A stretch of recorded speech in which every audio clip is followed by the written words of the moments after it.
আমি জানতাম যদি এমন করবি থাকতাম অবগত। আমি জানতাম যদি এমন করবি থাকতাম অবগত। আসসালামু আলাইকুম প্রিয় দর্শক, আপনারা দেখতে পাচ্ছেন যে আমার সামনে আছে।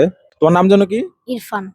ইরফান ভাই, বুঝলাম না, এক ইরফান গান গেয়ে সোশ্যাল মিডিয়া পুরো কাঁপাইছে, আরেক ইরফান চলে আসছে। তো আজকে এই ইরফানের গানগুলো আমরা শুনবো, যদিও ওর গান নাকি আসলে এখন সোশ্যাল মিডিয়া পুরোই ভাইরাল। তো আমি কখনো ওর গান নেনে আজকে ফার্স্ট ওর গানটা নিলাম। যদি ওর গান আপনাদের কাছে ভালো লাগে আপনারা কমেন্ট করে জানাবেন, দ্বিতীয়বার ওর গানগুলো পাবেন। তো ইরফান, তোমার দেশের বাড়ি কোথায়? নোয়াখালী। নোয়াখালী। কি করো ঢাকায়? এই যে সময় যে কাজ পাই সেই কাজ করি। যে সময় যে কাজ পাও ওই কাজই করো। বাবা মা আছে? মা নাই। মা নাই। তো আচ্ছা, তোমার দর্শকের উদ্দেশ্যে তুমি একটা গান শোনো তো দেখি। আমায় জ্বলন্ত আগুনে ফেলে পুরাইলি মন মতো। আমায় জ্বলন্ত আগুনে ফেলে পুরাইলি মন মতো। সর্বঙ্গ পুইরা করলি ক্ষত আর বিক্ষত।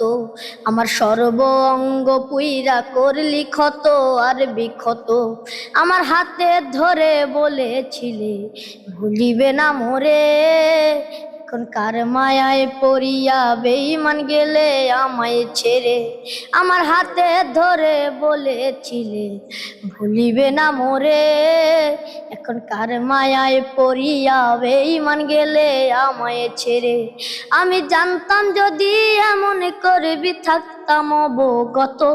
আমি জানতাম যদি এমন করবি থাকতাম অবগত। সর্বঙ্গ পুইরা করলি ক্ষত আর বিক্ষত।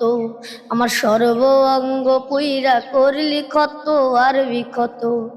প্রেমের জ্বালা ভীষণ জ্বালা আগে জানতাম না। জানলে আগে মন চোরারে মন সপিতাম না। আমি একা একা থাকতাম ভাবে সন্ন্যাসীদের মতো। আমি একা একা থাকতাম ভাবে সন্ন্যাসীদের মতো। সর্ব অঙ্গ পুইরা করলি ক্ষত আর বিক্ষত। আমার সর্ব অঙ্গ পুইরা করলি ক্ষত আর বিক্ষত। আমি যার কাছে যাই তারাই বলে কলঙ্কিনী রায়। মাতা পিতা বন্ধু ভ্রাতা কেউ দিল না ঠাই। ওরে নাসির দাওয়ান বেঁচে আছে মরা লাশের মতো। ওরে নাসির দাওয়ান বেঁচে আছে মরা লাশের মতো। সর্ব অঙ্গ পুইরা করলি ক্ষত আর বিক্ষত। আমার সর্ব অঙ্গ পুইরা করলি ক্ষত আর বিক্ষত। তো প্রিয় দর্শক, আসলে কলজা ঠান্ডা করার মতন গান। তুমি এই গান কোথা থেকে শিখছো? আমার আব্বুর লেখা। তোমার আব্বুর লেখা? তার মানে তোমার আব্বুর লেখে তুমি গান গাইতেছো? আর আরো কোনো গান আছে তোমার? তো প্রিয় বন্ধুরা, আপনার ওনার গানটা কিরকম হয়েছে একটু কমেন্ট করে জানাবেন। আর ওর যদি নিত্য নতুন আরো গান পেতে হয় তাহলে চ্যানেলটা সাবস্ক্রাইব করে আমাদের সাথে থাকবেন। ধন্যবাদ।